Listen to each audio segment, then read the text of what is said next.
እዚህ ጋር የ30 ሰከንድ ስለ ራሴ ልንገራችሁ በተሰማችሁ ስሜት ሰዎች ብዙ ሰዎች ደውላችሁልኝ ነበረ አመሰግናለሁ ስለኔ ጤንነት ስለተጨነቃችሁ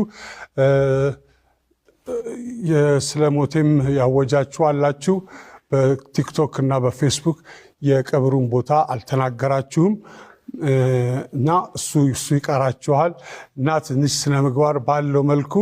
ብንከባበር ስራ ስለስራ ብንከባበር በጣም አሪፍ ነው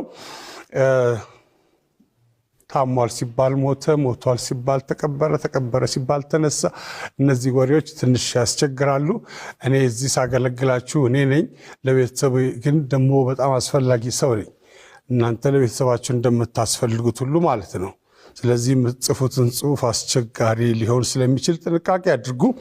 ብቻ አመሰግናለሁ ስለሁላችሁ